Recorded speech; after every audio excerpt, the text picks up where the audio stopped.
안녕하세요. 오늘은 2022년 10월 19일 수요일이고요. KPF 주가 전망 23년도 특이에 상승할 종목은 라는 제목으로 오늘 국내 시장 방송을 시작하겠습니다. 네, 오늘 장 막판에 지금 개인이랑 기관 매도세가 좀 거세지면서 오늘 코스피가 0.56% 하락한 2237포인트, 코스닥이 0.94% 하락한 690포인트로 장을 마감했습니다. 반면에 미 증시는 이틀째 3대 징크수가 다 일제히 반등하는 흐름을 보여줬고요. 증시에 좀 긍정적인 뉴스들이 나왔었죠. 월요일에는 영국 감세한 철회 뉴스가 이제 나오면서 영국 리스크가 줄어든 모습이었습니다. 국채금리가 급락하고 파운드화가 급등하면서 달러 인덱스가 조금 조정되는 모습을 보여주면서 월요일에도 미 증시가 좋았고요. 어제는 이제 금융주에 이어서 넷플릭스 같은 플랫폼 주들의 기업들의 실적이 좋아지면서 역시나 어제도 미 증시는 상승 마감하였습니다. 특히 넷플릭스가 3분기 이용자 수가 241만 명 증가함에 따라서 넷플릭스 같은 경우에는 경기 침체로 인한 수혜주로 조금 각광을 받고 있죠. 사람들이 경기가 안 좋으면 집에 있을 예정이고 어디 나가겠습니까? 집에 있으면서 넷플릭스나 보겠죠. 그래서 넷플릭스 3분기 이용자 수가 네, 증가했다. 그 다음에 실적도 좋은 모습을 보여주면서 미 증시는 좋았다. 그리고 금리와 물가 이슈가 조금 줄어드는 모습인 것 같아요. 제 예상은. FOMC 11월과 12월 각각 75bp 인상이 거의 기정사실화됐죠. 지금 97.2%, 그 다음에 12월은 75bp를 올리겠다는 예상이 69.8%, 거의 뭐 11월, 12월 각각 75bp 인상이 유력하다고 보여지고 있는데요. 이로 인해서 각종 지표들도 내년 상반기에는 이 플레이가 좀 잡히지 않을까라는 전망치를 좀 내놓고 있습니다. 그래서 금리와 물가에 대한 이슈들이 좀 줄어들면서 조금 미 증시는 약간의 상승을 좀 보여주고 있는 것 같은데요. 아직까지는 중국이나 일본 같은 미국을 제외한 주변국들의 상황이 그렇게 좋지는 않죠. 중국 같은 경우에는 3분기 경제 성장률 발표를 연기하면서 그래서 일각에서는 중국 경제가 그만큼 안 좋다라는 얘기들이 좀 나돌고 있고요. 일본 같은 경우에는 엔화가 150엔을 육박을 했는데요. 32년 전 그 버블 경제 수준으로까지 엔저 현상이 지속되고 있다고 합니다. 그래서 중국과 일본의 리스크뿐만 아니라 전제 이슈 같은 영국 리스크도 아직은 좀 남아있는 것 같고요. 불안한 매크로 상황이죠. 그리고 국내 증시 같은 경우에는 오늘 앞서 말씀드린 것처럼 전형적인 정강 후약으로 장을 마감했는데요. 다행히 제가 지지 라인으로 봤던 2230 라인을 좀 지지하는 모습이었어요. 제가 10월 14일 날 금요일이었죠. 그래서 이번 주 증시 전망을 하면서 삼성전자 전망을 하면서 코스피가 2230 라인까지 올라갈 룸이 있다. 그래서 월요일에는 아마 좋게 흐름이 흘러가지 않을까라고 조심스럽게 얘기를 했었는데 다행히 2230 상단에 진입하면서 오늘은 뭐 좀 좋지 않았지만 다행히 2230을 견고하게 지지했고요. 다행히. 그리고 코스피 같은 경우에는 개인과 기관이 각각 904억 원, 833억 원 이제 매도를 했고요. 외국인이 1480억 원 순매수했습니다. 그래서 오늘은 약보한 마감을 했는데 LG에너지 솔루션, 삼성바이오로직스, 삼성 SDI 같은 종목들은 상승을 했고 2차전지주가 여전히 좋은 모습이죠. 그리고 삼성전자, SK하이닉스 같은 반도체주가 오늘 장막판에 좀 급락하는 모습이었죠. 마이크로소프트가 이제 PC 산업 위축에 따른 구조조정 발표로 인해서 이제 전반적으로 이제 반도체 업황에 대한 우려가 부각이 됐죠. 그래서 반도체주가 하락하지 않았나라고 평가가 되고 있고요. 코스닥 같은 경우도 마찬가지로 외국인이 500억 가까이 이제 순매수를 했지만은 개인 기관 각각 122억 원, 394억 원 순매도했고요. 에코프로비엠, LNF, 에코프로 역시나 2차전지주가 여전히 강세를 이어가는 모습입니다. 그래서 요즘에 지금 시장 수급이 거의 없죠. 그래서 이슈 하나하나가 이렇게 터질 때마다 정말 민감하게 시장이 반응하는 것 같아요. 저희가 언제부터 뭐 FOMC 뭐 신경 썼고 그 다음에 미국 소비자 물가지수 이런 것들 언제 하나 지표 하나하나 언제 다 신경 썼는지 모르겠어요. 오히려 지금 같은 시장은 수급이 말랐기 때문에 그로 인해서 작은 이슈 하나만 터져도 급격하게 변동성을 보이고 있는 장세라고 좀 보여지고 있는데, 오히려 지금 같은 경우에는 지금 악재라고 나올 만한 뉴스들이 다 나왔기 때문에 어느 정도 바닥권을 형성하고 있다라는 게 전문가들 분들의 뭐 일반적인 평인 것 같아요. 그래서 아직까지는 더 떨어질 룸이 남아있긴 하지만은 지금 상황에서 어느 정도 조금씩 이제 주표 종목을 가져가야 되지 않을까라고 저는 좀 생각을 하고 있고요. 물론 지금 주어서 11월 달엔 11월, 12월 달 좀 안 좋을 수도 있어요. 근데 조금 그때의 하락폭은 뭐 그렇게 크지 않을 거라고 저는 생각이 듭니다. 그래서 지금부터 오히려 종목에 대한 공부를 시작을 해서 11월, 12월 달 만약에 더 증시가 나빠진다면 이때 어떤 종목들을 들고 가야 될까? 저는 생각을 좀 해봤는데 단기 이슈나 이제 좀 무거운 종목들은 좀 피하고 싶습니다. 단기 이슈 같은 경우에는 뭐 일회성으로 뭐 터지는 뭐 테마성 이슈들 많잖아요. 그런 것들 물론 제외하고 그 다음에 무거운 종목들, 뭐 시총 상위 종목들 안정적으로 가져가도 좋죠. 뭐 적금식으로 정기 예금식으로 이렇게 사놓고 우상향을 기대할 수도 있겠지만은 저는 이렇게 좀 기다리는 게 제 성향상 맞지 않아서 어떤 종목을 살까 좀 고민을 좀 해봤는데 최소 1년 이상 전망이 좋다, 업황이 좋은 종목들이 있잖아요.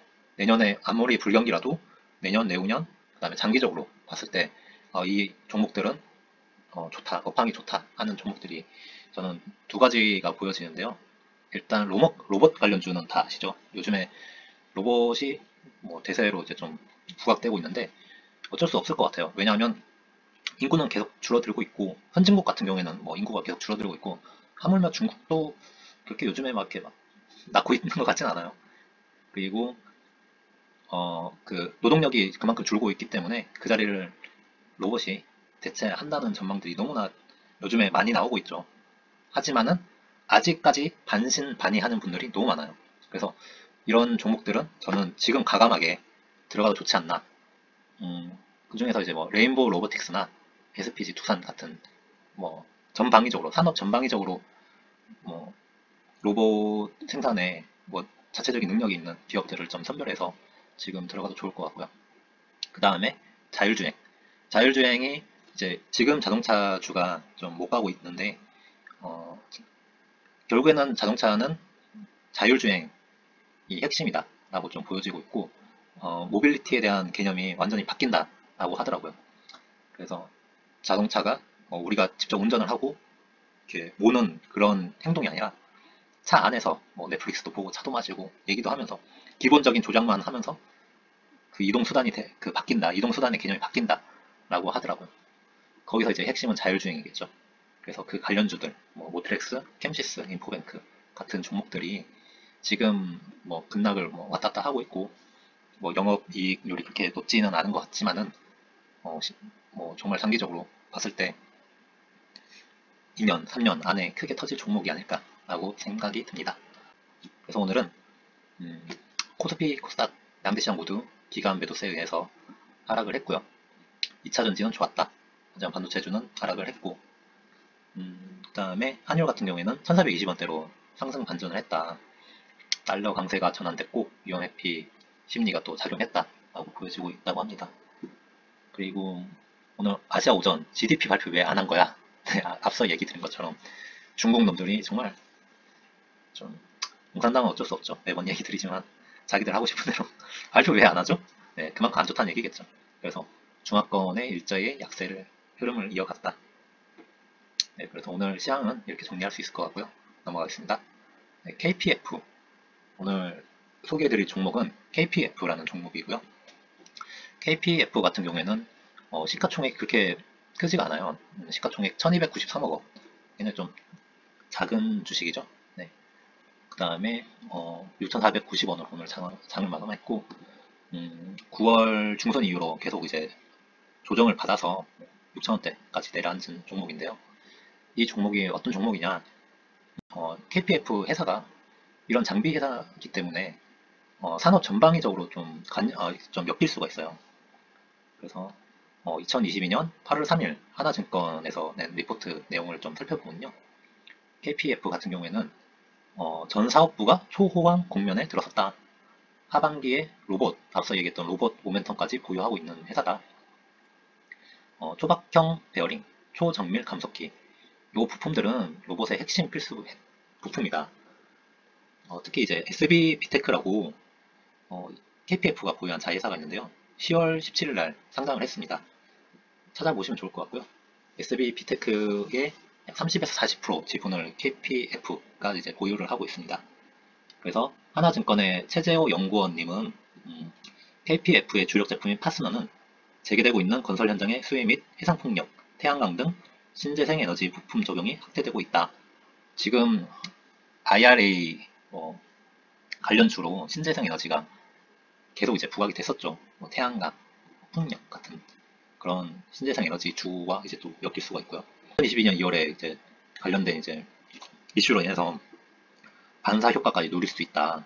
그래서 중장기적으로 보면 본격적인 실적 성장이 예상 중이다. 그리고 올해가 이제 분기점이 될 시기라고 최재호 연구원님은 그렇게 전망을 하고 있습니다. 그리고 여기에 2021년 7월 인수한 TMC의 선박용, 해상용 케이블 역시 글로벌 물동량 증가 및 선종별 발주량 증가로 실적 개선세가 본격화될 것으로 예상된다.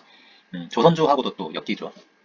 그리고 모든 사업부가 초호황 국면에 로봇 필수 부품인 초각정 베어링, 앞서 얘기했던 그 제품이 삼성전자, SK 하이닉스에 공급하고 있다. 그리고 초정밀 감속기 중에 뭐 로보 드라이브라고 일러요. 네, 이 제품은 국내 최초로 개발 및 양산에 성공한 로봇 부품 전문회사 SB비테크, 네, 앞서 얘기했던 SB비테크 지분. 네, 요 SB비테크에서 최초로 개발을 한 부품이라고 합니다. 그래서 SB비테크 지분 47.5% 보유하고 있어서 주목할 만하다라고 했고 10월 17일 날 상장을 했는데 이때거든요. 그래서 이때죠. 이때인데 크게 막 이렇게 조정을 받지는 않았어요. 그래서 왜냐면 SB비테크 지분을 거의 뭐 절반 가까이 보유하고 있기 때문에 SB비테크 거의 뭐 같은 회사라고 보면 되고 그래서 하나증권에서는 KPF의 2022년 예상 실적 매출액과 영업이익을 각각 전년 동기 대비 58.4%, 그 다음에 플러스 3,350% 상승한 8,278억 원, 414억 원으로 전망하고 있습니다. 앞서 KPF 시총이 1,293억 원이라고 했는데요. 올해 매출액이 8,278억 원 예상하고 있습니다. 그래서 지금 굉장히 싼 주식이라고 좀 평가가 될 만하죠. 그래서 저는 이제 계속 이제 KPF로 단타 트레이딩을 좀 하긴 했었는데 오늘 조정이 좀 많이 들어가면서 오늘 평단가 6,700원으로 조금 매수를 좀 더 한 상태고요. 그 1차 목표가는 7,300원, 7,300원까지는 무난히 갈 수 있다라고 보여지고 있고 지금 정고점이 1,750원이에요. 그래서 7,300원 돌파, 뭐 8,300원 요 라인에서 좀 행보하다가 또 정고점을 향해서 업황이 좀 좋아지고 그 다음에 증시 상황이 좋아지면 많은 라인까지 올라가지 않을까라고 예상을 해봅니다. 앞서 얘기했던 이 종목 중에 하나로 저는 KPF를 좀 생각을 좀 하고 있습니다. 네, 그래서 오늘 시황 방송은 여기까지 하겠고요. 지금까지 시청해주셔서 감사합니다.